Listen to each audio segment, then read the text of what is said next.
आज की जो महत्वपूर्ण बात है वो बात है कुछ ऐसी कि जिसके लिए हम में से प्रत्येक व्यक्ति अपने जीवन का बहुत बड़ा भाग अर्पित करता है, और वो वर्ग है हमारे नन्हे मुन्ने बच्चे। किसी का विवाह होता है, विवाह होते से ही और विवाह के पहले भी माता पिता की अभिलाषाएं, इच्छाएं जागृत हो जाती हैं। अब घर में कोई नन्हा मुन्ना बच्चा आना चाहिए, शादी के मंडप सजने लगते हैं, तोरण और बंधनवार बनने लगते हैं, विवाह होता है। और विवाह होने के पश्चात हमारी परंपरा में तो यही था कि एक बड़ा दायित्व निभाने के लिए विवाह का इतना बड़ा सरंजाम जुटाया जाता है कि व्यक्ति अपनी परिवार की, समाज की, इस मानव सभ्यता की परंपरा को आगे बढ़ाए। तो नई संतान आए इसके लिए भी योजना बनाते हैं, और जैसे ही घर में संतान आती है पूर्व की तैयारी तो अपनी जगह है, परंतु उसके बाद जो माता पिता और अभिभावकों का जो क्रम प्रारंभ होता है वो बड़ा दौड़ भाग वाला है, बड़ा परिश्रम से भरा है। आप कल्पना करिए कि विवाह से लेकर के 15-20 वर्ष तक माता पिता सिर्फ एक सूत्री कार्यक्रम में लगे रहते हैं कि किस तरह बच्चों की परवरिश हो, बच्चे बड़े हों, क्या वो बोलें, क्या वो सीखें, क्या वो करें, और कैसे पढ़ें, और कैसे वो आत्मनिर्भर हो जाएं, और कैसे हमारी कुल की परंपरा को, हमारे समाज की परंपरा को, हमारे परिवार का ध्यान रखें। और यहाँ तक कि थोड़ा जैसे ही आदमी बुढ़ापे की ओर बढ़ता है तो चिंतन करने लगता है कि ये बच्चे मेरे बुढ़ापे में सहारा बने। सारी अभिलाषाएं, अपेक्षाएं जितनी भी मन की होती हैं वो सब बच्चों के साथ जुड़ जाती हैं। और यही कारण है घर परिवार में आप सब वो काम करते हैं जो आपके बच्चे चाहते हैं, और जब आप बच्चे थे तब भी आपके परिवार वालों ने शायद वही काम किया था जो आप चाहते थे। तो स्वाभाविक रूप से ये जो वर्ग है, ये जो बचपन है, इसको संभालने में हमारे जीवन का बहुत बड़ा अंश लगता है। पर मित्रों, कभी आप कल्पना करें कि आप खेत में कोई आम का पेड़ लगाएं, और यदि आप आम के पेड़ लगाने में छोटी सी चूक कर जाएं, उसका बीज का सिलेक्शन ठीक ना करें, उस पौधे की ये ना देखें कि पौधा कौन सी प्रजाति का है। ऐसा तो नहीं कि 1 साल आएगा, 3 साल नहीं आएगा। आप सोचते हैं हर साल फल दे, और आप अगर बीज लगाते समय, पौध लगाते समय, उसका रोपण करते समय चूक जाएं तो आप पूरे जीवन भर उसका कोई विकल्प नहीं ढूंढ सकते। फिर आपको उसी के साथ जीवन व्यतीत करना पड़ता है, एक समझौता करके। तो जिंदगी एक समझौता बन जाती है। बजाय आनंद के, बजाय उल्लास के, आप किसी के पास फिर एडजस्ट करते हैं कि चलो ऐसा ही ठीक, अब बच्चा बिगड़ गया है तो क्या करें, जैसा होगा वैसा भुगतेंगे। और माँ बाप प्रायः जिंदगी भर उसका मलाल लिए हुए अपना जीवन व्यतीत करते हैं। इसलिए मित्रों, दुनिया के पूरे इतिहास में इस बात पर बहुत गंभीरता से विचार किया गया, और अब भी विचार किया जाना चाहिए, और भविष्य की भी विचारधारा यही रहेगी कि संसार में अच्छे और सच्चे मनुष्य चाहिए। तो अच्छे और सच्चे मनुष्यों का निर्माण कहाँ से होगा, कैसे होगा, इस पर एक चिंतन करने के लिए, इसकी एक वैज्ञानिक पद्धति खोजने के लिए परम पूज्य गुरुदेव ने बाल संस्कार शाला की बात हम सबके बीच रखी कि यही एक ऐसा कार्यक्रम है जिस कार्यक्रम में आप एक पूरी पीढ़ी को गढ़कर समाज को एक बहुत अतुलित अनुदान, या कहें कि अपना कर्तव्य पालन करते, अपना धर्म पालन करते। ये 7 कार्यक्रम हम देखते हैं: साधना, शिक्षा, स्वास्थ्य, स्वावलंबन, नारी जागरण, कुरीति व्यसन उन्मूलन, पर्यावरण जागरण, पर्यावरण संरक्षण।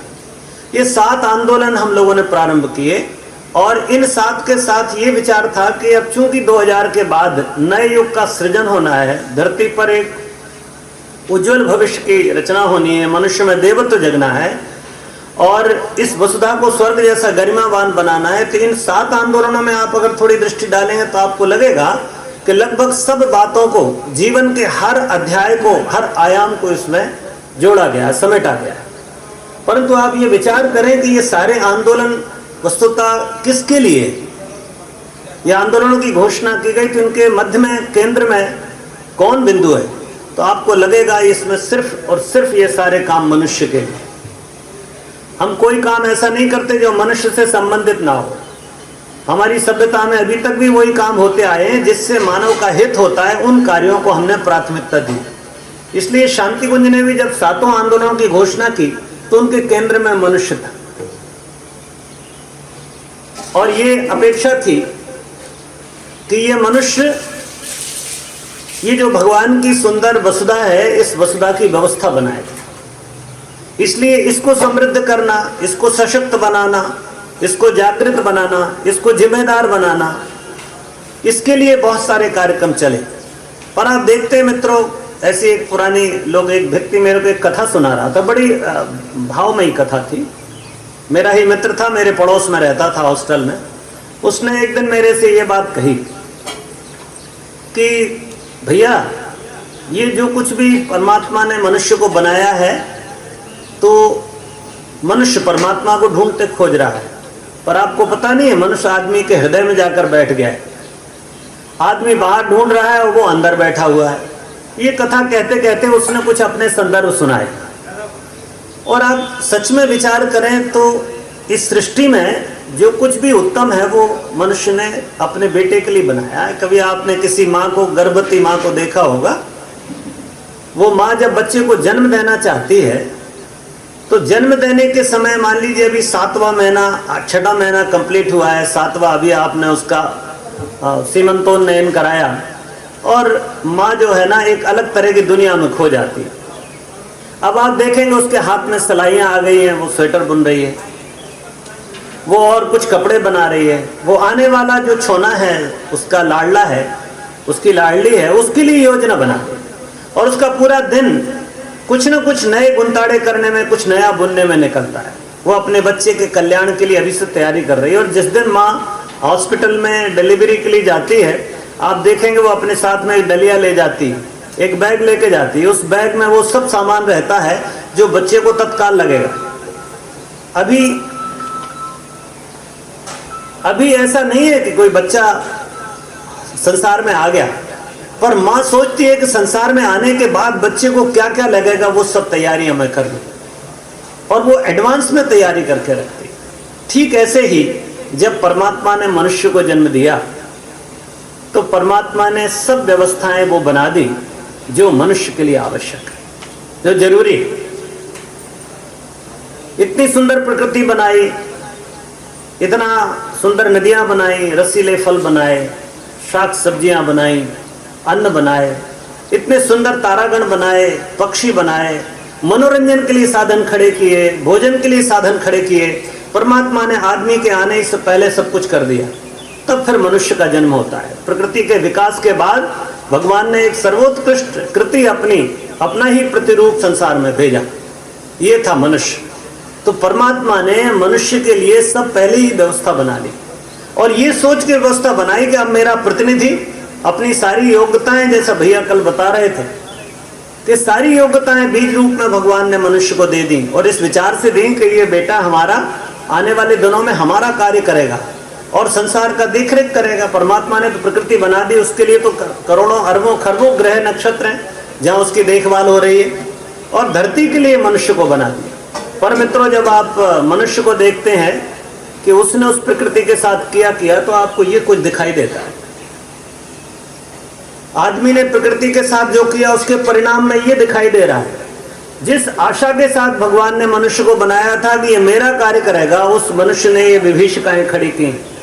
आतंक है, आंदोलन है, परिवार टूट रहे हैं, भ्रष्टाचार, महंगाई, जनसंख्या, आप देखें नंगे सूखे पहाड़, जहरीली नदियां, जिधर नजर डालिए उधर बिगाड़ दिखता है। जिस तरफ देखिए उस तरफ उत्पाद दिखाई देता है। जीवन में, उसके व्यक्तिगत जीवन में, पारिवारिक जीवन में, सामाजिक जीवन में, प्राकृतिक रूप से देखें, विश्व वसुधा के रूप में देखें, तो आपको सब तरफ कुछ ना कुछ उत्पाद दिखाई देता है। कोई ना कोई झंझट खड़ी हुई है। अगर आप थोड़ा सा विचार करें कि इसके पीछे है कौन, ये सारा बिगाड़ हो गया, इसके पीछे, इन विभीषिकाओं के पीछे कौन है और क्या कारण है मित्रों, इस पर चिंतन करेंगे तो आपको बात साफ समझ में आएगी। अलग अलग लोग अलग अलग बातें करते हैं। आप धार्मिक आदमी से कहो तो वो कहता है भैया भगवान की इच्छा के बिना इस संसार में पत्ता भी नहीं हिलता, इसलिए जो कुछ हो रहा है ये भगवान कर रहा है। और लोग कहने लगते हैं कि कलयुग चल रहा है इसलिए ये तो होना ही था। आप किसी ज्योतिषी से पूछो तो वो कहता है कि वो ग्रह नक्षत्रों के कारण हो रहा है, ये 5 ग्रहों की युति बन गई है, कि ये फलाना अभी शनि बकरी चल रहा है, कि अभी राहु की दशा ये चल रही है, देश पर अभी ये संकट आएंगे, वो ग्रह नक्षत्रों की तरफ कोई अपनी जिम्मेदारी सौंप करके फुर्सत हो जाता है। किसी व्यक्ति से आप अलग अलग व्यक्तियों से पूछेंगे तो लोग अलग अलग बात कहते नजर आते हैं। पर मित्रों, आप यथार्थ में देखें तो जो हम जहां कहीं भी अपनी जिम्मेदारी को दूसरों के माथे पर डाल रहे हैं, ऐसा ना हो करके कुछ बात अलग ही है। जब आप गौर करेंगे तो आपको समझ में आता है कि आखिर इस समस्या के पीछे कौन है। समस्या के पीछे एक ही बात है, मानवीय दुर्बुद्धि। और इन सब के बीच में बैठा है मनुष्य, अस्वच्छ मन के उपद्रव। गुरुदेव कहते हैं कि जो कुछ बिगाड़ हो रहा है, चाहे वो पर्यावरण का हो, वो चाहे सामाजिक व्यवस्थाओं हो, चाहे राजनीतिक व्यवस्थाएं हो, जहां कहीं भी बिगाड़ चल रहा है, ये सारे बिगाड़ की जड़ व्यक्ति का अस्वच्छ मन है। ये दुर्बुद्धि के कारण सब कुछ गड़बड़ हो रही है। तो साफ बात दिखाई देती है। और बड़े तार्किक दृष्टि से भी आप सोचेंगे तो आपको लगेगा इस बात में बड़ा सत्य है कि ये संसार बिगड़ रहा है मनुष्य के कारण। जानवर जैसे पहले थे वैसे अभी भी हैं। 1000 साल पहले गधा जो बोझ ढो रहा था, आज भी ढो रहा है।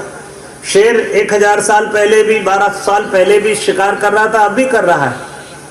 उनने अपना धर्म नहीं बदला, परंतु मनुष्य ने अपना धर्म बदला है मित्रों। और यही कारण है कि सारे उपद्रव की जड़ ये मनुष्य बन गया है।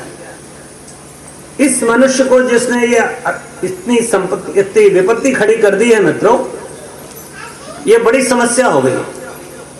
किसी ने कहा कि ये जो मनुष्य ने बिगाड़ा है, तो ऐसा ना मान करके हम कोई दूसरे कारण मानते हैं और उनके सुधार में लग जाते हैं। आपने देखा होगा, हमने 70 साल 75 साल हुए हमको, हम इस समय अपना अमृत महोत्सव मना रहे हैं। तो मित्रों, इस अमृत महोत्सव में हम देश को बहुत आगे ले जाना चाहते हैं। फिर से जगत गुरु, चक्रवर्ती सम्राट, फिर से सोने की चिड़िया बनाना चाहते हैं। पर कभी आपने विचार किया कि आखिर ये बनेगा कैसे? इसके मूल में कौन होगा? इसका मुख्य केंद्रीय बिंदु क्या होगा जहां से परिवर्तन होगा? तो हम लोगों ने विचार किया। हमने बहुत सारी पंचवर्षीय योजनाएं बनाई शुरू से। अब हम अपना अलग से नीति आयोग बना करके काम कर रहे हैं। और हमने हर वर्ष में 5 वर्ष में देश के विकास की बात सोची। रोड अच्छे बनाए, उद्योग अच्छे खड़े, संसाधन अच्छे जुटाए, सिंचाई की व्यवस्था बनाई, कॉलेज अच्छे खोले, हमने अस्पतालों की लाइन लगा दी। हमने सारे क्षेत्र में, चाहे हमने रक्षा के क्षेत्र में, कल आपसे निवेदन कर रहा था, किसी भी क्षेत्र में जाइए, हमने भरपूर कोशिश की। और ये कोशिश की कि हमारा देश शानदार बन जाए, प्रगतिशील बन जाए। पर मित्रों, जब आप अंतिम दौर पर आकर देखते हैं कि इतने सब मेहनत के बाद भी आज आदमी 2 कौड़ी का दिखाई देता है। अपने 10 रुपए 20 रुपए के फायदे के लिए वो किसी को भी वोट दे करके किसी चोर को, डकैत को जिता, किसी आतंकवादी को जिता सकता है। आदमी का चरित्र इतना स्तर का नहीं है कि वो अपने और अपने परिवार और अपने समाज और देश के लिए सोच सके। इसलिए मित्रों, आदमी ज्यों का त्यों वहीं पड़ा हुआ है और संसाधन बढ़ते चले जा रहे हैं। आप नॉर्मल पैसेंजर से अभी जो 40-45 की स्पीड में चलती थी, आप 120 की स्पीड में चलाने वाली ट्रेन ले आए, या कल बुलेट ट्रेन ले आएंगे, हाई स्पीड ट्रेन आ जाएंगी, पर आदमी का चिंतन तो वहीं खड़ा है, आदमी का व्यक्तित्व तो वहीं पड़ा है। इसलिए समस्या आदमी में और समाधान हम संसाधनों में खोजते नजर आते हैं। विकास की सारी योजनाएं आप पलट के देख लीजिए, एक भी योजना आपको इस काम के लिए नहीं मिलेगी कि आदमी कैसे गढ़ा जाए, आदमी का विकास कैसे हो, इस दौर का आदमी कैसा होना चाहिए, इस पर कोई चिंतन नहीं। संसाधनों के विकास को हम विकास मान रहे हैं। और यही कारण है कि साधन बहुत अच्छे। मैं आपसे ही पूछता हूं, आपकी जेब में बहुत बढ़िया किस्म का मोबाइल है, आदमी के पास बहुत बढ़िया मोबाइल है, और आदमी बहुत घटिया है। आप बताइए मोबाइल का कैसा उपयोग होगा, घटिया कि बढ़िया? सामान बहुत बढ़िया, आदमी घटिया, उपयोग कैसा होगा? घटिया। और आदमी बढ़िया और सामान घटिया, कमजोर है, मान लीजिए स्मार्टफोन नहीं है, उपयोग कैसा होगा? बढ़िया। सारा खेल किस पर है? व्यक्ति। यदि व्यक्ति ठीक तो सब व्यवस्थाएं ठीक। स्वामी विवेकानंद कहा करते थे, मनुष्य, सिर्फ मनुष्य चाहिए, शेष सब काम अपने आप हो जाएंगे। एक अच्छे और सच्चे नागरिक की आवश्यकता है और हम अच्छे और सच्चे संसाधनों में लगे।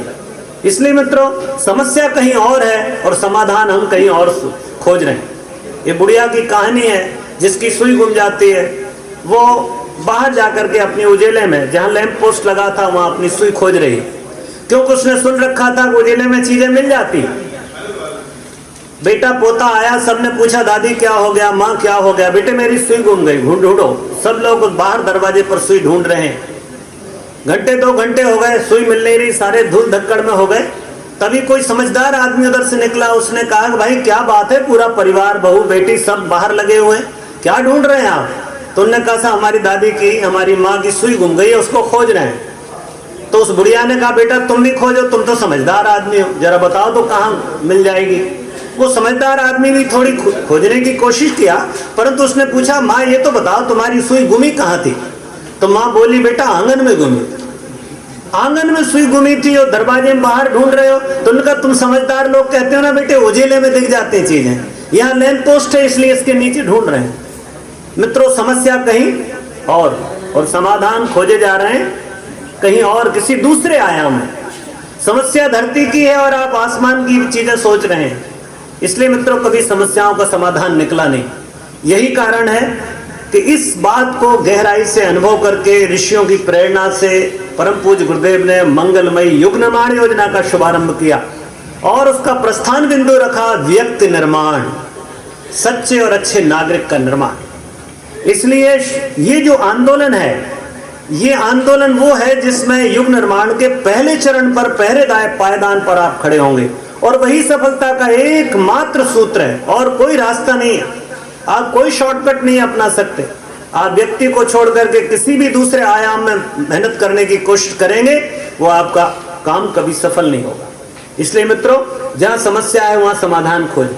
सच्चे और अच्छे इंसानों की आवश्यकता है दुनिया में। बाकी चीजें कुछ भी हो, आप देख लें जापान पर जब हिरोशिमा में और नागासाकी में बम गिराया, आप कल्पना कर सकते हैं वह देश 9 साल बाद ही उस देश ने अपनी प्रगति का दौर फिर से प्रारंभ कर दिया। 19 साल में उसने अपने ओलंपिक आयोजित करा लिए। जो देश पूरी तरह धूल धूसरित हो गया था, राख के ढेर में बदल रहा था, उसने अपने नागरिकों के दम पर अपने देश को दुनिया के सामने इतनी तेज अर्थव्यवस्था के रूप में खड़ा कर दिया कि आज दूसरे नंबर की अर्थव्यवस्था दिखाई देती। इसलिए मित्रों सारा खेल इस बात पर है कि आपका देश का नागरिक कैसा है।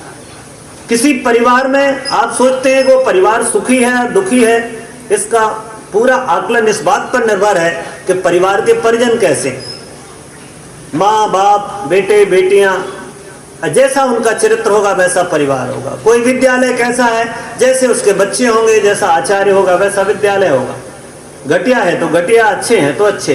कोई स्थान किसी चीज को अच्छा बुरा नहीं कहता, व्यक्ति का अच्छा बुरा ही किसी व्यवस्था को अच्छा बुरा बनाता है। हमारे देश में अच्छी राजनीति का मतलब होता है अच्छे लोगों की राजनीति, अच्छे गांव का मतलब होता है अच्छे ग्रामवासियों का गांव। तो ये जो बात है कि सच्चे और अच्छे इंसानों की आवश्यकता है, और सच्चे और अच्छे इंसानों को बनाने की बात जब आती है तो विचार आता है कि कब बनेंगे अच्छे और सच्चे इंसान, कब आएंगे, कैसे बनेंगे, कौन सी अवस्था में बनेंगे, क्या इनका तंत्र होगा।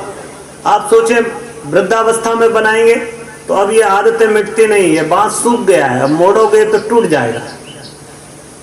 अब इनका आचरण, इनका विचार, इनकी चिंतन, इनकी कार्यशैली स्थिर हो गई। आप 100 बार कहिए, वो अगर गुस्सा होने की आदत पड़ गई है तो अब वो प्रेम से बात नहीं कर सकता। आप कुछ भी कर लीजिए, थोड़ी देर साधेगा अपने को ऊपर से, पर मौका पड़ते ही उसका गुस्सा एकदम उबल पड़ेगा और कहाँ तोड़फोड़ कर देगा आप कल्पना नहीं कर सकते। सुधार बहुत कठिन है।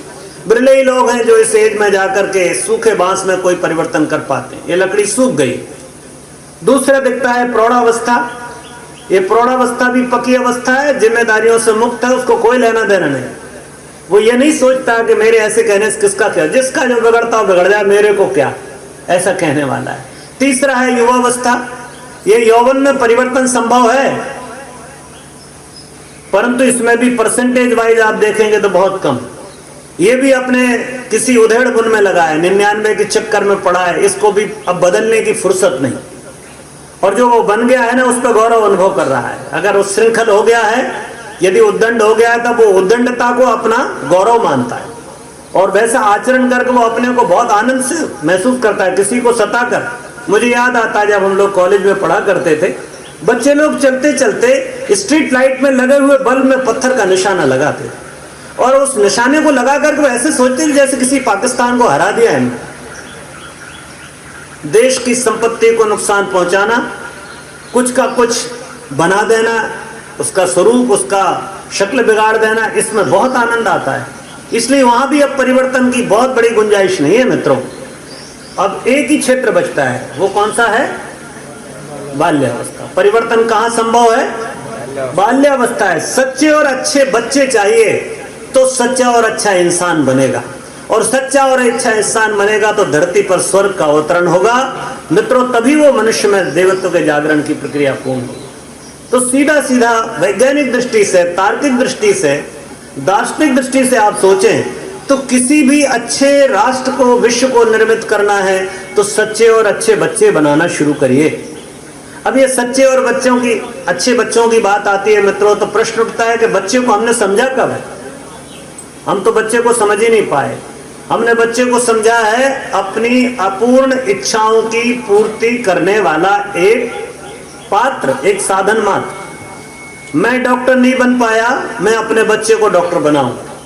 मैं इंजीनियर नहीं बन पाया, मैं अपने बच्चे को इंजीनियर बनाऊंगा। हम अपनी समस्त जो ऐशनाएं हैं, हमारी जो वासनाएं हैं, हमारी जो चाहत है, हमारी जो कामनाएं हैं, उन सबको बच्चे पर आरोपित कर देते हैं और सोचते हैं कि बच्चा इसको पूर्ण करे, इसीलिए तो हमने इसको पैदा किया है।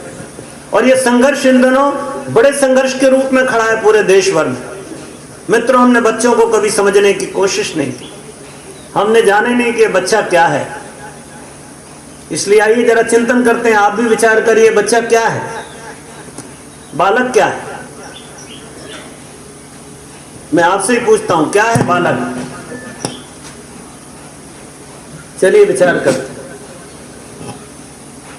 क्या है? पूरा कागज की तरह से जी, पूरा कागज की तरह। कोरा कागज है।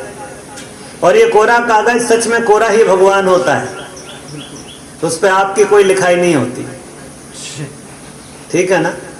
भगवान का भेजा हुआ नन्हा सा स्वरूप ईश्वरी विभूतियों से परिपूर्ण, उसकी आंखों में झांको, नीला महासागर लहराता नजर आता है, क्षीर सागर। आपके भोले चेहरे पर आप देखें, दिव्यता और ईश्वरत्व झलकता है उसकी वाणी में, उसके लालित्य में, उसके कार्य में, उसके चलने में आप आनंद से भर उठते हैं। निश्चय ही ये परमात्मा का कोई दिव्य अनुदान है। इसलिए भगवान का रूप है बच्चा। ये विचार करना, इस बात पर चिंतन करना, और भी सोचें परिवार, समाज और राष्ट्र का भविष्य, उज्जवल भविष्य बच्चा। जो आप करना चाहते हैं समाज राष्ट्र को, उसका आधार यही है, गीली मिट्टी जैसा है। आप जो चाहें जिस सांचे में ढालिए, आपके पास परिवार का जो सांचा होगा उसी सांचे में ढल के बच्चा पैदा हुआ। राम या रावण बच्चे की सामर्थ्य नहीं, आपके जीवन, आपके परिवार की व्यवस्था पर आप जैसा बनाना चाहिए, गीली मिट्टी भगवान भेजता है। और देखें आप, बीज है, नन्ही सी पौध है जो आपके आंगन में उग आई है। आप इसे कैसा संभालते हैं ये आपके ऊपर निर्भर करता है। देखें आप, वातावरण से प्रभावित है, बहुत बड़ा कारण ये अपनी एक क्षमता लेकर आता है, संस्कार की, परंपरा से, जन्म जन्मांतर के। परंतु इसके साथ ही वो सबसे ज्यादा प्रभावित होता है वातावरण से।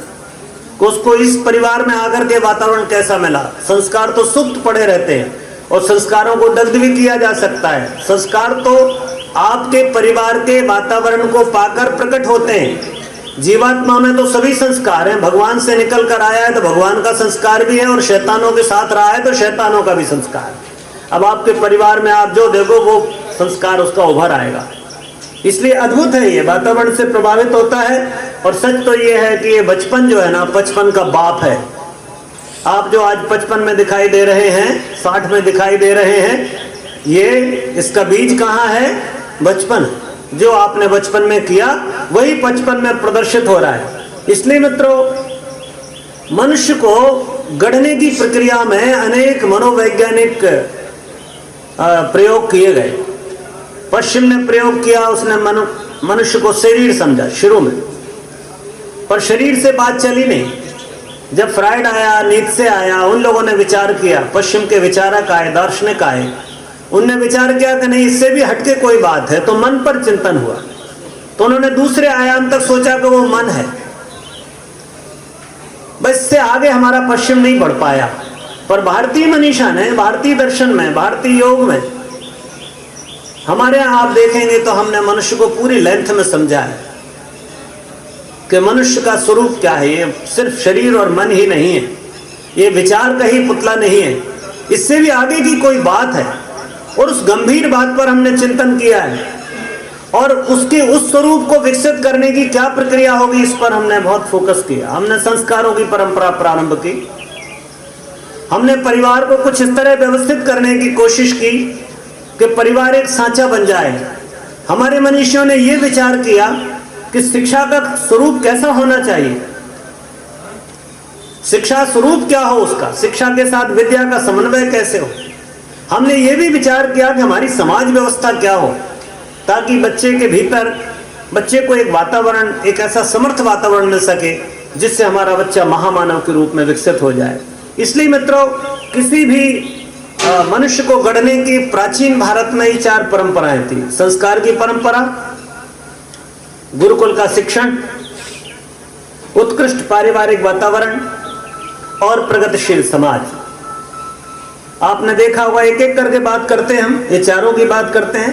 संस्कार परंपरा में जाए तो 16 संस्कार की परंपरा है। प्राचीन हमारे ग्रंथों में, हमारी स्मृतियों में 48 संस्कारों का भी उल्लेख आया है। कहीं पर 12 संस्कार, कहीं पर 24 संस्कारों का उल्लेख आया है। परंतु बाद में निर्णय होकर के उनकी सहमति बनी कि 16 संस्कार प्रधान रूप से हैं।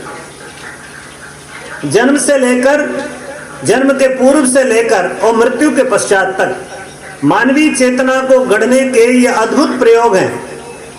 एक ऐसी प्रक्रिया, मनोवैज्ञानिक प्रक्रिया है जिसमें विज्ञान भी है, मन भी है, सबको गढ़ने की प्रक्रिया है, जीवन के हर आयाम को छूने की प्रक्रिया। कभी आप विचार करिएगा, आप रास्ते पे चलते हैं तो रास्ते में आपको चलते चलते माइलस्टोन मिलते हैं, वहां डायरेक्शन लगा रहता है, बोर्ड लगे रहते हैं, यहाँ से बाएं मुड़िए 25 किलोमीटर पर दिल्ली होगी, आप यहाँ से दाएं जाइए इतने किलोमीटर पर हरिद्वार होगा। आपको माइलस्टोन दिखाई देते हैं, आप उस माइलस्टोन को देख करके उस दिशा में अपना वाहन मोड़ते हैं और चले जाते हैं। ऐसा ही कुछ, छोटे से में सोचें तो ऐसा ही कुछ हमारी संस्कार परंपरा है। अब बच्चा आना चाहता है, आप गर्भ धारण करना चाहते हैं, आपका मन है कि हमारा परिवार के, हमारी संतति का, हमारा कुल चले, तो आप आवाहन करते हैं किसी महान आत्मा का, उसके लिए अनुशासन, उसके लिए अनुष्ठान और उसके लिए प्रयोग, कैसा जीवन हो ये निश्चित करते हैं। और फिर किसी देवात्मा का आवाहन करते हैं किसी शुभ मुहूर्त में, और तब गर्भाधान हुआ करता था। बच्चा गर्भ में आता है तो 3 संस्कार, 2 संस्कार और दिखाई देते हैं। पहला पुंसवन है, जब हम बच्चे के शरीर का निर्माण, इंद्रियों का निर्माण शुरू होता है, पहला ही विचार श्रेष्ठ हो, इस हिसाब से 3 महीने के 2 महीने पूरे होते हैं और आप बच्चे का निर्माण की प्रक्रिया में आप अपना विचार देना शुरू कर देते हैं। एक मनोवैज्ञानिक प्रयोग शुरू हो जाता है, किस दिशा में ले जाना है। और फिर 6ठे महीने के उपरांत आप सीमंतोन्नयन करते, बच्चे का अब आगमन होने वाला है। अभी तक ये स्त्री थी, अब माँ बनने वाली, अभी तक ये पत्नी थी, अब माँ बनेगी। एक अद्भुत गौरव, भगवान के बाद कोई दूसरी चीज है तो वो माँ है, ऐसा गौरव उसे प्राप्त होगा। इसलिए उस समय उस माता का सम्मान होता है, सीमंत उन्नयन बोलते हैं। मांग उसकी समृद्धि है, उसका अभिनंदन होता है, गर्भस्थ शिशु का पूजन है। उस गर्भ में पल रहे बच्चे को भी शिक्षण देने की प्रक्रिया प्रारंभ हो जाती 6ठे महीने के बाद। तो इस तरह से आप देखेंगे संस्कार की परंपरा को प्रत्येक मोड़ पर कोई आचार्य खड़ा है। जन्म हुआ नहीं कि आचार्य मंत्र बोल रहा है, जात कर्म संस्कार संपन्न हो रहा है। शुद्धोसी बुद्धोसी निरंजनोसी, कोई कह रहा है उसको, तू शुद्ध बुद्ध निरंजन है, तू माया के फेर में मत पड़ना, तू अब संसार में आया है। भोजन करता है तो बताता है क्या खाएं, क्यों खाएं, कैसे खाएं। विचार करने की बात आती है, मुंडन आ जाता है। 3 तरह के विचार शक्तियां, निर्माण की, ध्वंस की और सृजन और व्यवस्था की।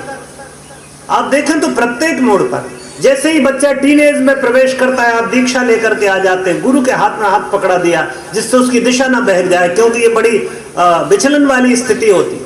बच्चा कहीं भी जा सकता है, भटक सकता है, कहीं भी कदम भटक सकते हैं। तो इस तरह संस्कार की परंपरा, मित्रों आप देखें हमारे यहाँ 16 संस्कार की परंपरा है। और इन 16 संस्कारों में आप आश्चर्य होगा,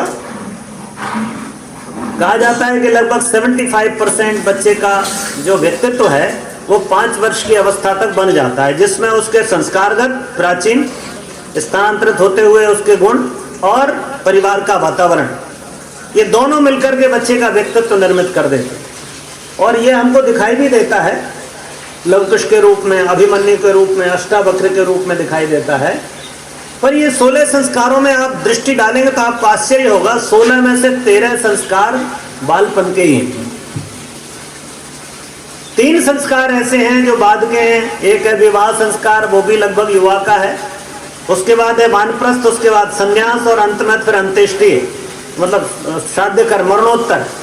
तो 3 संस्कारों को आप छोड़ें तो ऋषियों की आप चिंतन करिए कि ऋषियों ने संस्कार की परंपरा में केंद्र बिंदु में बच्चे को रखा है, मनुष्य को रखा है, व्यक्ति को रखा है। इसलिए बचपन में ही अधिकांश संस्कार संपन्न हो जाते हैं। बड़ी बात है ये। देखें आप, ये पूरे संस्कार बचपन में हो गए। दूसरा क्रम देखेंगे आप, ये बच्चों का दूसरा जो चरण है, ये हो गई आपकी संस्कार परंपरा। दूसरा है गुरुकुल की परंपरा। आप जैसे ही बच्चे का मन विकसित हो रहा है, अब वो अपना मन विकसित हो रहा है, अब सोचने समझने की शक्ति विकसित हो रही है, पर अभी बड़ा द्वंद्व है, क्या गलत क्या सही, इसका विवेक नहीं है। विचार विकसित हो रहा है, चेतना जग रही है, ऊर्जा आ रही है, परंतु निर्णय करने की क्षमता नहीं है। इसलिए गुरु के आश्रम में, गुरुकुल की हमारी प्राचीन परंपरा, और गुरुकुल में आपने सुना होगा कि वो कोई टीचर नहीं था, वो कोई शिक्षक नहीं था, वो मात्र आचार्य नहीं था, वो उसका गुरु था। और गुरु माता और पिता दोनों होता है। बच्चे से, परिवार से अलग कर दिया और अब माँ के, गुरु के हाथ में बच्चे का हाथ है। गुरुकुल की पावन परंपरा में बच्चे को शस्त्र और शास्त्र दोनों का ज्ञान है। जीवन विद्या भी सिखाई जा रही है और अध्यात्म भी सिखाया जा रहा है और जीने का ढंग भी सिखाया जा रहा है। समाज और परिवार और राज्य की व्यवस्थाएं सिखाई जा रही हैं। सारा शिक्षण हमारे गुरुकुल में हुआ करता था। मित्रों, ये बड़े गौरव की बात थी कि भारत में गुरुकुल की पावन परंपरा थी जो इन दोनों विलुप्त है। तीसरी जो बात दिखाई देती है मित्रों, वो है आपकी परिवार की परंपरा। उत्कृष्ट परिवार, प्रगतिशील परिवार, स्वर्ग जैसे वातावरण वाले परिवार, पंचशीलों का जहां अभ्यास होता हो ऐसे परिवार, आस्तिकता का जहां वातावरण हो ऐसे परिवार, ऐसे परिवारों को ही हमारे यहाँ कहा जाता था कि परिवार पाठशाला है, माता पिता प्रथम गुरु हैं और प्रकृति पुस्तक है। विषय क्या है, माँ क्या सिखाती है? चंदा माँ हमारे बेटे, ये गंगा मैया है, ये चिड़िया रानी है। एक एक बात का शिक्षण वाणी से लेकर के, अनुभव से लेकर के हर स्तर तक मनुष्य को गढ़ने की साथी इस प्रकृति को पुस्तक बना लेती है। वो स्वयं गुरु बन जाती है। इसलिए माता पिता गुरु और प्रकृति पुस्तक, और विद्यालय हमारे कौन सा हो जाएगा? परिवार हमारी पाठशाला। तो इस तरह से परिवार की व्यवस्थाएं, उत्कृष्ट पारिवारिक सांस्कृतिक वातावरण बच्चों में दिव्यता का रोपण करता है। ध्यान रहे, जैसा परिवार होगा, जैसा आपका आचरण होगा, बच्चा आपको कॉपी करता हुआ वहीं चला जाएगा और बच्चा आपके साथ में वही काम करेगा जो वो आपको करते हुए देखता है। स्मरण रहे, आप जो आचरण कर रहे हैं बच्चा उसको हूबहू कॉपी करता है। इसलिए परिवार के वातावरण का, माता पिता के जीवन चिंतन का बहुत प्रभाव बच्चों में पड़ता है। आप किसी भी महान आत्मा को देखेंगे, आप देखें तो इन सब के बच्चे महान हुए हैं। माता जी की, गुरुदेव की माता जी दान कुंवरी देवी जी माता जी हमारी, आप देखें शिवाजी की माता, आप देखें विवेकानंद जी की माता, जहाँ भी आप जाइएगा गांधी जी की माता दिखाई दे रही, जिनने ऐसे रत्नों को गढ़ा है। मित्रों, इनने अपने आचरण से गढ़ा। इसलिए घर परिवार का वातावरण, यही माँ शिक्षक है परिवार की। इसलिए ये माताएं जैसा चाहती हैं वैसे बच्चे गढ़ देती हैं। हमारे लिए इसी चीज़ की आवश्यकता है कि हम इस बात पर चिंतन करें। मित्रों, ये महामानवों को आप देखेंगे तो इनके सभी के जीवन बड़े प्रेरणाशील जीवन रहे हैं। ये माताओं के द्वारा जो उनको सिखाया गया वही इनने जीवन में, आप गुरुदेव के बचपन की घटनाएं आप पढ़ते हैं, उनका जीवन चरित्र पढ़ते हैं, किसी के भी जीवन को आप देखते हैं तो ये महानताएं दिखाई देती हैं। मित्रों, इस तरह हम देखते हैं कि एक प्रगतिशील समाज की आवश्यकता भी। प्रगतिशील समाज, आपने देखा होगा पहले पुराने जमाने में लोग व्यक्तिवादी, कोई परिवार, बच्चे जो है ना परिवार के नहीं होते, समाज के हुआ करते। मुझे याद आता है जब मैं छोटा था तो हमारे गांव में ये चर्चाएं होती रहती है, उस गांव की लड़की नहीं लाना, उस गांव में लड़की नहीं देना है। क्यों? क्योंकि वो गांव ठीक नहीं। तो गांव ठीक नहीं इसलिए बच्ची ठीक नहीं होगी। अगर हमको स्मरण आता है कि हम बचपन में अगर कोई ऊधम पट्टी कर रहे हो तो हमारे गांव का कोई भी वरिष्ठ हमारा कान उमेट सकता था और कहता था कि अभी तुम्हारे पिताजी को बताते हैं, और हम डर के उससे नमन वंदन कर लेते, माफी मांग लेते। आज कोई किसी के बच्चे का कान नहीं पकड़ सकता, समाज ने अपने को विड्रॉ कर लिया है मित्रों।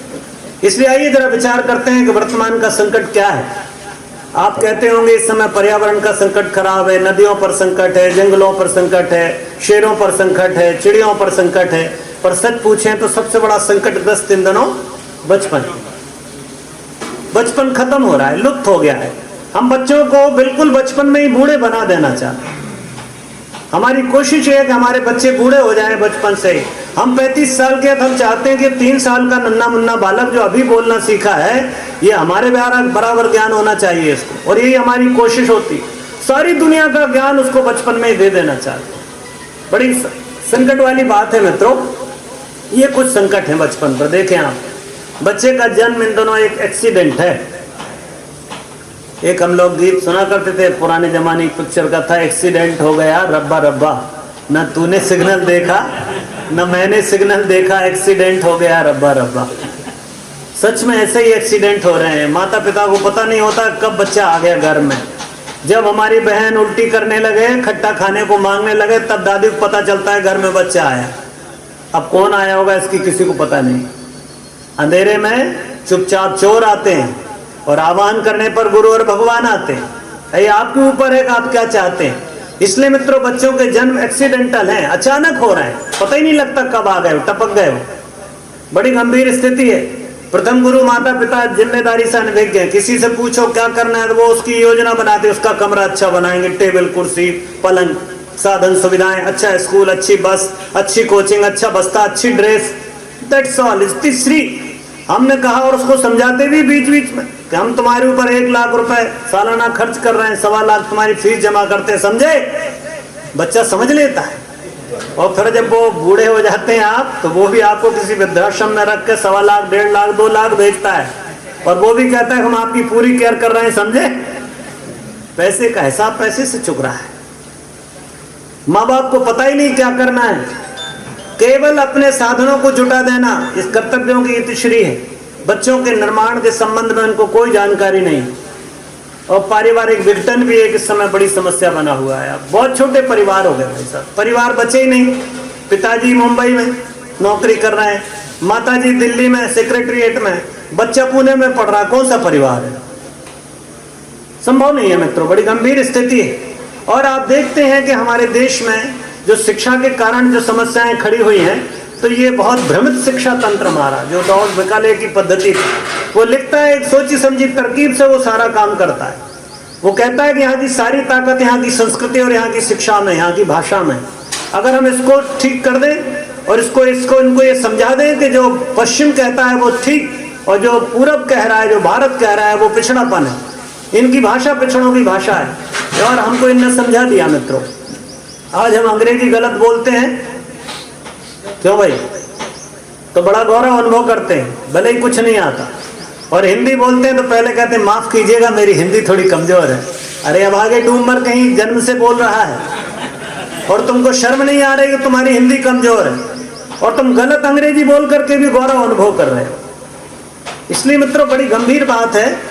ये बड़ा जो षड्यंत्र चला 1835-36 से, तब से लेकर हम आज तक इसको भुगत रहे हैं। 100 वर्षों में भारत के पूरे मानस को धो दिया, हम सबको अनपढ़ बना दिया। बड़ी गंभीर स्थिति हुई है मित्रों। देश गुलाम बन गया कुछ लोगों के कारण, और हमने उस गुलामी को स्वीकार कर लिया। आज देखें, बड़ा संकट है बच्चे पर, बस्ते का बोझ। जितना बड़ा बच्चा उतना ही बड़ा बस्ता। और बढ़ रहे हैं, एक पुस्तक और जोड़ दो, और फिर हम पहुंच जाते हैं कि बाल संस्कार शाला की एक पुस्तक और ऐड कर लो, वैसे ही बच्चा मर रहा है। हम भी एक क्लास लगाने चल पड़ते।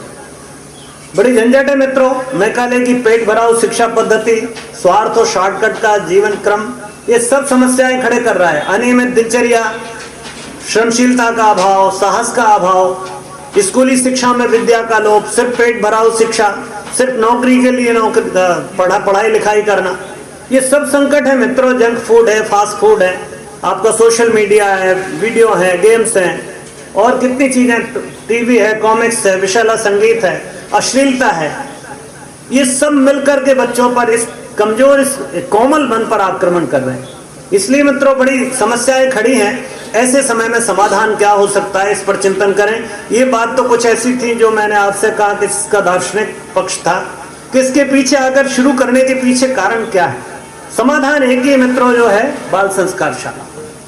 गुरुदेव कहते हैं बेटे प्रत्येक संस्थान में बाल संस्कार शाला चल पड़े। ऐसा कोई संस्थान ना हो, ऐसा कोई मंडल ना हो जो बाल संस्कार शाला ना चलाता हो। इसलिए बाल संस्कार शाला की बात कही जा रही है। गुरुदेव की लिखी हुई बात देखें आप, बहुत पहले गुरुदेव ने 80 के दशक में ही ये पुस्तकें लिख दी और हम सबको निर्देशित किया था शक्तिपीठ बनने के साथ ही कि हम लोग शक्तिपीठों पर क्या क्या गतिविधियां चलाएं, मंडलों में क्या क्या गतिविधियां चलें। आप युवा मंडल का पत्रक देखेंगे तो आपको मिलेगा, उसमें स्थायी गतिविधि में बाल संस्कार शाला का संचालन अनिवार्य गतिविधि, बिना इसके बात नहीं बनेगी। ये देखें कुछ इस तरह का भाव है, उद्देश्य है उसका कि नौनिहालों के मानसिक, बौद्धिक, शारीरिक विकास की योजना बनाना, मानवीय मूल्यों और ऋषि परंपराओं से उनको परिचित कराना, उनको अपनी विरासत से परिचित कराना। ये बातें कुछ ऐसी हैं जो बच्चे के भीतर महानता का सूत्रपात करती हैं। अभी तो हम बच्चों को या तो किसी पिक्चर के हीरो का फॉलोअर बना देते हैं, या किसी खेलने वाले का फॉलोअर बना देते हैं, या किसी राजनेता का फॉलोअर बना देते हैं। बड़ी गंभीर स्थिति है मित्रों। इसलिए ये बदलना पड़ेगा, पूरी तरह परिदृश्य चेंज करना पड़ेगा। और कहा है समस्त क्रांतियों का आधार बाल संस्कार शाला। ये युग निर्माण का बिल्कुल अभिनव संस्करण, नवीनतम, अगर आप चाहें तो इससे कर सकते हैं। संस्कारवान पीढ़ी गढ़ने का ये आत्मगौरव प्राप्त कर सकते हैं और बच्चों के माध्यम से परिवर्तन बहुत आसान है, आप समझ सकते हैं। आप किसी बुजुर्ग आदमी को शक्तिपीठ से जोड़ लीजिए, वो आएगा अकेला ही, कभी अपने पोते पोती को लेकर नहीं आएगा, अपने बेटे बेटी को नहीं आएगा।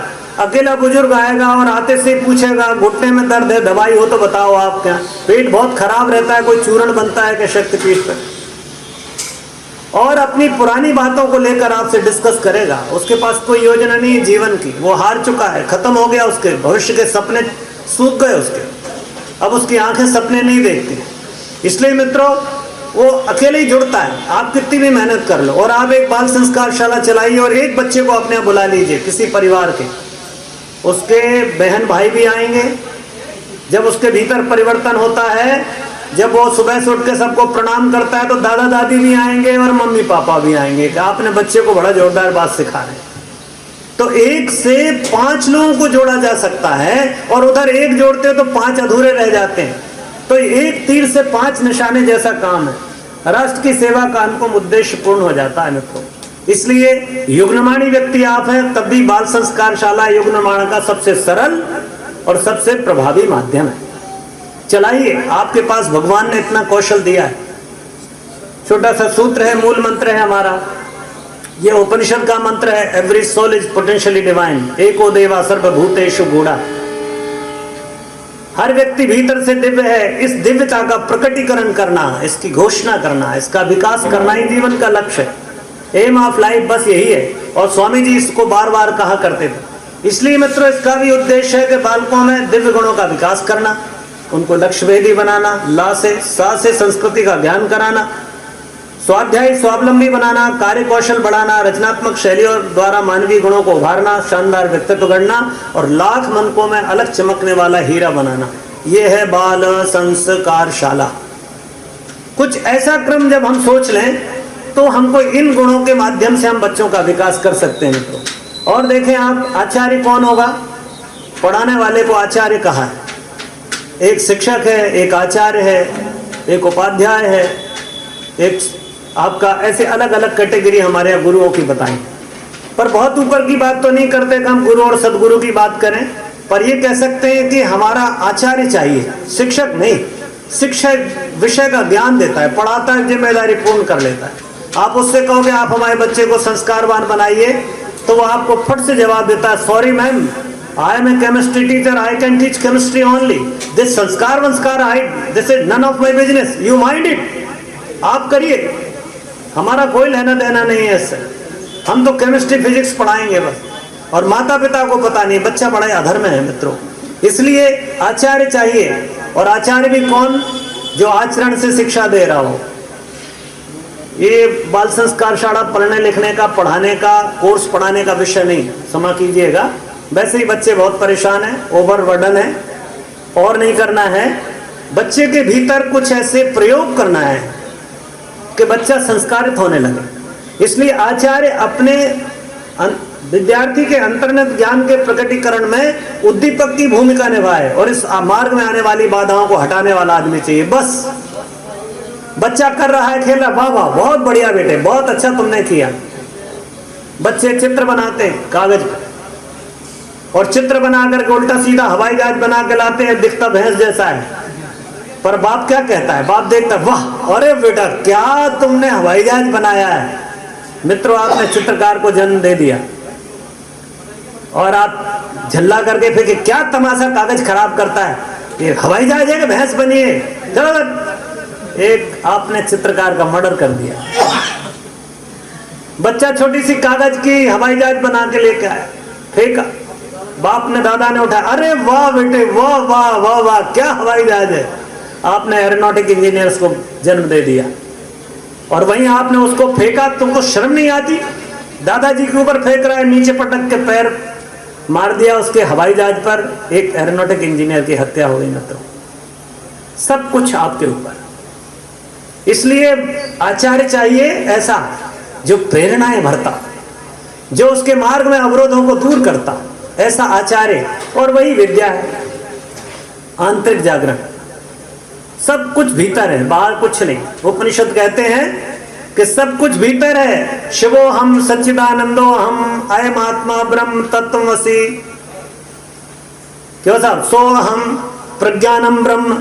जितने भी वाक्य इसी बात की घोषणा है कि सब तुम हो, अंदर हो, सब अंदर है तुम्हारे, सब अंदर है, बाहर कुछ नहीं है।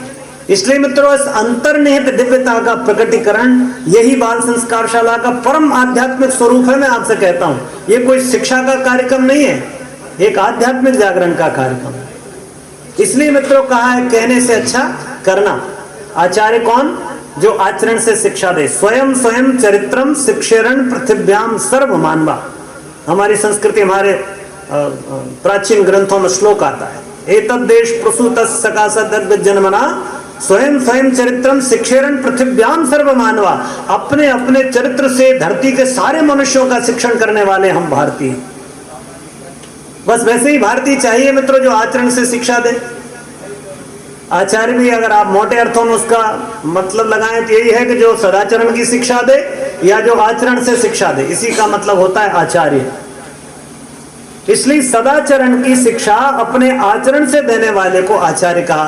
तो बाल संस्कार शाला का जो व्यक्ति होगा वो आचार्य कहलाएगा। आप आचार्य बन सकते हैं। प्रश्न उठता है कैसे संचालन करें, मन में विचार आता हो तो कुछ छोटी छोटी चीजें, कुछ तो एक सूक्ष्म बात है, इस पर जरूर गौर कर लेना चाहिए, बाकी तो आप कर लेंगे। मित्रों, आप माता जी से जुड़ते हैं, गुरु जी से जुड़े हैं, क्यों? क्या किस चीज ने जोड़ा आपको? चमत्कारों ने, उनके भगवान होने ने? क्यों साहब, इतना बड़े युग निर्माण की योजना देख करके इससे? शक्तिपीठ ने? किसने जोड़ा आपको? कौन सा सूत्र है? परम पूज्य गुरुदेव की संवेदना, उनका प्यार। आप भरी ठंड में जाते हो वहां हरिद्वार, अभी गर्मी में जाओगे, भरी गर्मी में पसीने पसीने हो, फिर भी आनंद ले रहे। ऐसी क्या मजबूरी? ऐसी में सोने वाला आदमी यहाँ बढ़िया त्रिपदा में ऊपर पसीने में तर है, छत तप रही है और धूप तेज है, फिर भी मजे ले रहे आप। कौन सा आकर्षण है मित्रों? प्यार, संवेदना, स्नेह, वही खींचती है। इसलिए किसी आदमी के जीवन में परिवर्तन इसलिए नहीं हुआ कि आप समझ गए इसलिए परिवर्तित हो गए ना। आपको पता नहीं है क्यों आप परिवर्तित हो, कोई नहीं बता सकता। आप क्यों बदल गए इसका आपके पास कोई जवाब नहीं, कोई जवाब नहीं है कि आपने इतनी बढ़िया घर की अपनी जिंदगी छोड़ करके इस मुसीबत को मोल लिया है कि झोला टांग करके भरी दोपहरी में आप दूसरों की बीड़ी सिगरेट छुड़ाने दौड़ रहे हो। क्यों भाई? तुम्हारे घर से कोई पी रहा है क्या? उसकी गाली नहीं दे, वो उसकी पत्नी को नहीं मारे, तुमको क्या समस्या भाई? तुम्हारी पत्नी को तो नहीं मार रहा। बौद्धिक दृष्टि से आप कहीं इससे सहमत नहीं हो सकते इस अभियान से। आप सहमत होते हो तो सिर्फ एक आपको पता नहीं है, कोई भावना है, कोई प्रेरणा है अंतर में। तो मित्रों, ये प्रेरणा ही आपके भीतर में चाहिए, तभी बाल संस्कार शाला चलेगी। बच्चे भगवान का रूप है, स्मरण रहे। वो आपकी सब चीज देखते हैं, ज्यों का त्यों देखते हैं आपको, जैसे आप हैं। आप कलुष से भरे हुए हैं, आप दुर्भावों से भरे हुए, वो जानेगा, वो पढ़ लेता है। आपने देखा होगा बच्चे किसी से हाथ मिलाते हैं, किसी से मुस्कुराते हैं, किसी से डरते हैं, क्यों? कोई बात नहीं हो रही, कि वो समझते हैं कि आप भीतर क्या हो। आपको पहचान करनी होगा अपन कैसे हैं, तो बच्चों से दोस्ती करके बताना। अगर बच्चों से आप दोस्ती कर पाते हैं तो आप मानना कि आपके भीतर भगवान अभी जीवित है। इसलिए मित्रों, नौने हालों में संस्कारों के बीजारोपण करना, नए राष्ट्र के चरण, नई पीढ़ी अर्पित करने का काम, ये कुछ ऐसे उद्देश्य हैं। ये भावना के साथ में हम उनके साथ जुड़े। स्थूल में छोटी छोटी सी बातें हैं, हवादार कमरा हो, एक टाटपट्टी बिछाने की हो, दरी हो, पीने के लिए पानी, शौचालय की व्यवस्था, फ्लैक्स बोर्ड, शामपट, चौक, डस्टर इत्यादि। और 5 से लेकर 13 वर्ष की उम्र के 2 ग्रुप के बच्चे, एक पहली कक्षा से 4वीं तक का ग्रुप और 5वीं से 8वीं तक का ग्रुप। 4-4 कक्षाओं के 2 ग्रुप में अलग अलग आप बाल संस्कार शाला में बच्चों को ला सकते हैं। ये एज ग्रुप कहलाएगा, 5, 6, 7, 8, 9 तक का, और फिर 10, 11, 12 और 13 तक। ये 2 ग्रुप हैं, दोनों को अलग अलग रखना पड़ता है, क्यों? दोनों का मानस अलग अलग होता है। तो 5 से 13 वर्ष के बच्चे, ज़्यादा बच्चे नहीं, 5 से 25 बच्चे अधिकतम, क्योंकि ये संस्कार शाला कोई विद्यालय खोलने की जरूरत नहीं, आप अपने घर में चलाएंगे। आपके ही घर का एक कमरा आप खाली रखेंगे, उसमें एक दिन आप अपने सोफे को अलग कर दीजिए, दरी बिछा लीजिए, एक बोर्ड टांग लीजिए, पानी की व्यवस्था बना दीजिए, आपका विद्यालय संस्कार शाला आपकी चालू। एक बोर्ड लगा दीजिए बाहर, निःशुल्क बाल संस्कार शाला, समय इतने से इतने बजे तक। तो बच्चे कहाँ से आएंगे, प्रश्न ये उठता है। तो मित्रों, बच्चे आएंगे आपके अड़ोस पड़ोस के। आप सोचो दूसरे मोहल्ले में, दूसरे गांव में जाकर कर लेंगे, नहीं। अगर आपको बहुत इफेक्टिव बाल संस्कार शाला चलानी है तो आपको बच्चे अपने अड़ोस पड़ोस के बच्चों में ही प्रयोग करना होगा, जो आपको देखते रहते हैं। मैंने आपसे कहा था ना, आचार्य वो जो आचरण से शिक्षा दो। 2 घंटे वाला टीचर नहीं चाहिए। क्लास लिया 2 घंटे की और गायब हो गया, बच्चा नहीं समझ पाएगा, वो भी पढ़ाई का एक भाग बन जाएगा। इसलिए आपको अपने अड़ोस पड़ोस के बच्चों को तैयार करना है। जो बच्चे आपके अड़ोस पड़ोस से हैं, उन बच्चों के बीच में आप प्रयोग कर सकते हैं। वो आपको देखेंगे, अपने आचरण से उनको शिक्षा दोगे आप। दूसरा ये है कि इसके लिए बहुत छोटा सा क्रम है। अपने ही मोहल्ले के, अपने ही घर के बाएं तरफ के 10-12 घर और दाईं तरफ के 10-12 घरों में से आप बच्चों को ढूंढ लेंगे, आपको आपकी बाल संस्कार शाला के विद्यार्थी मिल जाएंगे। चूंकि ये निःशुल्क बाल संस्कार शाला है और संडे को है, इसलिए आप माता पिता से भी निवेदन करिएगा, चिंता ना करें, बच्चे का होमवर्क प्रभावित नहीं होगा। हम संडे आपके बच्चे पर एक बहुत शानदार आध्यात्मिक प्रयोग कर रहे हैं, आप उनको साथ दीजिए। तो पालक को एक पत्र लिखें कि आपके बच्चे को भेजने का अगर आप चाहते हैं तो इसमें सहमति जरूर ले लेना। कई बार बहुत उल्टे दिमाग के लोग हैं आजकल भारतवर्ष में। आप उनको पता पड़ा, एक घर में तो ऐसा हुआ, एक नोटिस दे दिया हमारे बाल संस्कार शाला के आचार्य, क्योंकि वो सुबह से उठ के बच्चा उसके पैर छूता था और वो 8 बजे तक सोता था। वो 5 बजे उठ के उसको रजाई में उसके हाथ घुसा करके पैर छुए। तो उसने पहले तो मास्टर को बहुत चमकाया, तुम्हें क्या तमाशा कर दिया, सोने नहीं देता है। तो उससे सहमति लेना जरूरी है, पालक से सहमति ले लें कि हम आपके बच्चे के भीतर ये प्रयोग कर रहे हैं। और सहमति लेने के बाद में विधिवत अपनी बाल संस्कार शाला का शुभारंभ कर सकते हैं। एक पत्र उनको दे दें, उनसे सहमति पत्र ले लें, बालक के डिटेल ले लें, रजिस्ट्रेशन करा लें और फिर विधिवत उसका उच्चारण करें, उसका उद्घाटन करें। तो इस तरह से हम देखते हैं कि कक्षा की तैयारी के लिए बहुत सिंपल तरीका है, कोई ऐसा बहुत कठिन काम नहीं है। एक छोटी सी पुस्तिका है हमारी, है मार्गदर्शिका बाल संस्कार शाला, आचार्य मार्गदर्शिका। ये पुस्तक जरूर पढ़ लेना चाहिए। इसको आप अध्ययन कर लेंगे, 1-2-3 बार पढ़ेंगे तो आपको समझ में आएगा। इसमें 1 साल का पूरा पाठ्यक्रम दिया है, 40 संडे। 12 संडे इसलिए छोड़ दिए हैं, कोई गर्मी की छुट्टियों में कहीं बच्चा जाता है, कोई पर्व त्योहार आ जाता है, तो आप मानो कि साल में आप 40 क्लास लगाएंगे तो 40 क्लास का मटेरियल इसमें पूरा दिया हुआ है। 40 क्लास के 4 अलग अलग अध्याय रहेंगे, 4 अध्यायों की 4 सब्जेक्ट की बात पूरी उसमें मिल जाएगी। तो इस तरह से आप इस संस्कार शाला, इस पुस्तिका को आप पढ़ लें। इसी के साथ में आचार्यों के लिए मार्गदर्शिका एक अलग से छपी, आचार्य को कैसा होना चाहिए, क्या क्या काम करे, कैसे तैयारी करे क्लास की, कैसे बच्चों को तैयार करें, इसमें भी सारी चीजें, सारे प्रारूप दिए हुए। तो दोनों पुस्तकों के माध्यम से आप इसकी तैयारी कर सकते हैं। कक्षा का क्रम बहुत सरल है। तो ये आप देखें इसमें 4 खंड में कक्षा है। थोड़ा थोड़ा सा समय हमने विभाजित किया है। ये आवश्यक नहीं है कि आप इसको ऐसे फॉलो करें, इंडिकेटिव है। आप इसमें परिवर्तन कर सकते हैं अपनी इच्छा अनुसार। आपको कहीं किसी चीज में ज्यादा लगता है तो जा, पर बोरिंग नहीं होना चाहिए। ये यहाँ समय का विभाजन इसलिए बताया कि आप उसको रोचक बना सकें, वो बोरिंग ना हो जाए। आप देखें तो संक्षेप में कक्षा क्रम कुल मिलाकर के 2 घंटे का है। 1 घंटा और 15 मिनट इंडोर है और 45 मिनट आउटडोर है। आउटडोर माने आंगन में, गार्डन में, इंडोर माने मंदिर में, घर में।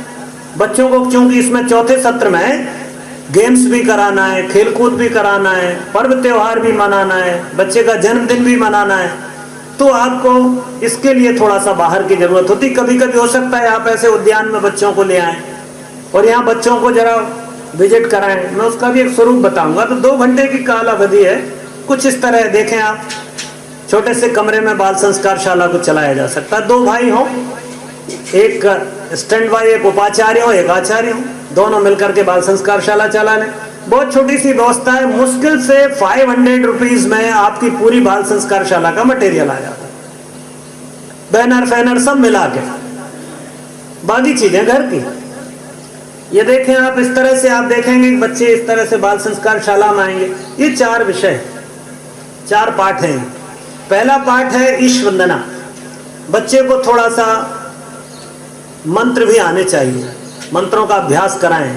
मंत्रों के उच्चारण से बच्चे की आंतरिक चेतना जगती, उसका उच्चारण की क्षमता बढ़ती, प्रांजल होती भाषा। तो थोड़ा सा बच्चों को जैसे बहुत मंत्र नहीं पढ़ाना, ऐसा नहीं कि उसको संस्कार भास्कर रटाने लगे, भाग खड़ा होगा बच्चा।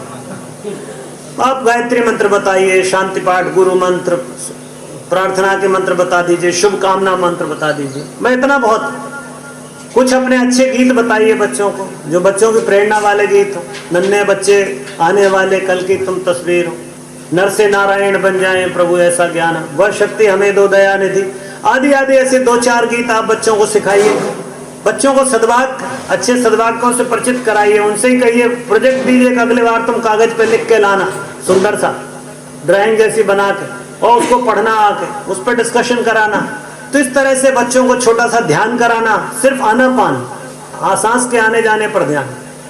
बच्चे को बिठा दीजिए और उससे कहिए सांस आ रही है और सांस जा रही है, बस इसी का ध्यान करना है। और बाद में बच्चों से अपनी कॉपी में लिखवाइए कैसा लगा आपको। आप पाएंगे 1 से 1 अनुभव बच्चे बताएंगे आप ध्यान के। तो इस तरह से छोटा सा ध्यान, थोड़े कुछ मंत्र, कुछ गीत, कुछ सद्वाक्य, ये ईश वंदना हो गया। दूसरा है बाल प्रबोधन। बाल प्रबोधन माने बच्चों को प्रबुद्ध बनाना, बच्चों को प्रेरणा देना, उनके अंतर्दीप को जलाना, उनके अंतर ज्योति को जागृत करना। इसके लिए सबसे बढ़िया साधन है महापुरुष, प्रेरणाप्रद कहानियां, प्रेरक प्रसंग, महापुरुषों के बचपन की कथाएं, छोटी छोटी कथाएं बच्चों के सामने आप रखेंगे, बच्चे बड़ी प्रेरणा पाते हैं। अभी तो पता नहीं भैया क्या क्या बहुत सारी ऐसी आजकल तो चल रहे हैं, कॉमिक्स चल रहे हैं। बच्चा किसी घर में, एक दिन हम गए, अचानक गए, बच्चा सामने आ गया, इतनी बड़ी बंदूक लेकर गड़ गड़ गड़ गड़ गड़ सीने पे बंदूक लगा रहा। हमने कहा भाई ये बच्चे कौन है यार, देखो तुम्हारा आतंकवादी बना रहे कि इसको नर नारायण बना रहे। और वो बार बार दौड़ा इधर से उधर, इसको शूट कर रहा है, उधर शूट कर रहा है। ये पता नहीं कौन कौन सी कॉमिक्स देखता है, कौन कौन सी वीडियो देख रहा है। इसलिए मित्रों बड़ी समस्या है। बाल प्रबोधन में आप बच्चों को नानी दादी की कहानियां, हमको सबको स्मरण है, कुछ अच्छी कहानियां, कुछ अच्छे प्रेरक प्रसंग, कुछ वीडियो कहानियां, कुछ ऑडियो कहानियां, बच्चों को उनके साथ जोड़िए। अभी आप देखेंगे शांति कुंज में बहुत सारी कहानियां, ऑडियो वीडियोज अवेलेबल, आपको भी हम उपलब्ध करा सकते हैं। जब आप चलाएं तब शांति कुंज से ले सकते हैं, DVD में या पेन ड्राइव में। तो इस तरह से उनको अच्छी कहानियां सुनाना। तीसरा है जीवन विद्या। ये बड़ा मूल विषय है, यही इसका मौलिक आधार है। जीवन विद्या मतलब है जीने का ढंग, जीने की कला। तो बच्चों को जीवन विद्या के संबंध में बताना, अर्थात सुबह आंख खुलने से लेकर रात के सोने तक उसकी सब दिनचर्या को व्यवस्थित करना। सुबह उठेगा तो कैसे उठेगा, उठते से क्या करेगा, उषापान कैसे करेगा, कर दर्शन कैसे करेगा, धरती को प्रणाम कैसे करेगा, माता पिता को प्रणाम कैसे करेगा, सब चीजों का शिक्षण। और ये जो जीवन विद्या है ये 3 स्तर पर डिजाइन है। आचार्य क्या करे, अर्थात आचार्य बताएगा प्रक्रिया कि भाई सुबह उठ के एक गिलास तांबे के लोटे में रखा हुआ पानी पीना चाहिए। आचार्य ने उसके गुण बताए, इससे ये लाभ होते हैं। अब माता पिता क्या करेंगे? माता पिता बच्चे के शयन कक्ष में एक लोटे में पानी में जल भर के तांबे के लोटे में उसके में रखेंगे, ताकि बच्चा सुबह उठ को उसको पी सके। और बच्चा क्या करेगा? बच्चा उस प्रक्रिया को करेगा। इसलिए 3 स्तर पर डिजाइन है जीवन विद्या। आचार्य क्या करे, बालक क्या करे, माता पिता क्या करे। तो इस तरह से आप ये पूरा जीवन विद्या का क्रम होगा। पूरी दिनचर्या, उसकी संगति कैसी हो, उसका अध्ययन कैसे हो, उसका भोजन क्या हो, सब चीजों का ज्ञान है। इसमें ऐसा ज्ञान है कि आप पढ़ेंगे तो आपको लगेगा ये बातें हमको भी जाननी चाहिए। इसके बाद चौथा है खेल, योग, जयंती, पर्व, जन्मदिन, आयोजन। आप बच्चे का जन्मदिन मनाइए पूरे अगले सप्ताह तक। आज मान लो संडे है तो मंडे से लेकर के, और आज तो संडे का हो ही जाएगा, पर मंडे से लेकर सैटरडे तक जिसका जन्मदिन आता हो, ये 6 दिनों में जिसका भी जन्मदिन आए आज हम मना लेंगे पहले ही। और बच्चे को सिंपल सा है, उसका तिलक लगाइए, कलावा बांधिए, थोड़े अक्षत पुष्प की वर्षा करिए, संभव हो तो 1-2 दीप जला करके रखिए और बच्चे के नाम के जय घोष करा दीजिए। वही बच्चा आपको पकड़ के कहेगा, आचार्य जी मंडे को मेरा जन्मदिन है, ट्यूसडे फ्राइडे को है, आप हमारे यहाँ जरूर आइए। मौका मिला आपको परिवार में संपर्क का, अभिभावक संपर्क करिए। तो इस तरह से बच्चे का जन्मदिन मनाना। आज हम पर्व त्योहारों का, जैसा हम कल निवेदन कर रहे थे, सब विकृत हो गया है। उन परिवारों का सही जागरण बताना, बच्चों को सिखाना, जयंतियां मनाना, महापुरुषों की कहानियां सुनाना उस दिन, और बच्चों को कभी आउटिंग के लिए ले जाना। ऐसा उद्यान में ले आइए और बच्चों को प्रोजेक्ट दे दीजिए, जाओ सब तरह के पत्ते इकट्ठे करो, पर जब भी पत्ता तोड़ो तो पौधे से पूछ के तोड़ना, हाथ जोड़ के नमन करना, फिर उससे एक पत्ता मांगना। बच्चे को प्रकृति के साथ जोड़ने का क्रम। जाओ चिड़ियों के कितने रंग की चिड़ियां हैं, कितनी चिड़ियां हैं, कैसे पंख हैं उनके, कैसे बोलती है वो, कैसी दिखती है, इस पर बच्चों को दीजिए, वो बच्चा प्रकृति से जुड़ेगा। तो इस तरह से बच्चे को प्रकृति से जोड़ने के लिए जब लेकर आए तो रास्ते में चलते चलते आप ट्रैफिक रूल बताइए। ऐसे अनेक चीजें, आप ऐसे प्रयोग साल में 1-आध बार ऐसा कर सकते हैं। आउटिंग के भी 1-आध दिन शिक्षा की यात्रा कर सकते हैं। तो ऐसे जन्मदिन, आयोजन, और यही जो मूल मैंने आपसे कहा वो जीवन विद्या ही उसका मूल मंत्र है। ये एक दिनचर्या का चार्ट है, बच्चे की पूरी दिनचर्या है, और ये एक छोटा सा प्रयोग है, आध्यात्मिक डायरी, दैनंदिनी। आप इसमें बच्चा, उधर आप देखेंगे 22 बिंदु लिखे हुए हैं, ये बच्चे को करेगा। अगर उसने किया तो 1 तारीख को ओम लिखेगा, नहीं किया तो क्रॉस लगाएगा। आप पाएंगे शुरुआत में बच्चे में क्रॉस ही क्रॉस दिखेंगे, पर ये डायरी आपको देखनी नहीं, ये उसकी पर्सनल डायरी। जहां आपने देखना शुरू किया कि बच्चा झूठ लिखने लगेगा, इसलिए इस डायरी को बच्चे से कहिए कि आप अपना भर लो, और हर रविवार को जब आपके पास आए तो आप कहोगे चलो बच्चे अपने अपनी डायरी देखो। सब लोग अपनी अपनी डायरी देखेंगे कौन क्या कर रहा है। बच्चे का आत्मचिंतन शुरू हो जाएगा कि मैं 5 दिन 7 दिन में से सिर्फ 3 दिन ही जल्दी उठा, बाकी 4 दिन देर से। शोधन की प्रक्रिया शुरू होगी, आत्मनिर्माण होगा और आत्म विकास होगा। इसलिए इस डायरी को बच्चों को आप उपलब्ध कराइए, इसको भरने का क्रम है। मूल्यांकन करने की बात आएगी तो चारों का मूल्यांकन है, पालक का, बालक का, आचार्य का और समाज का।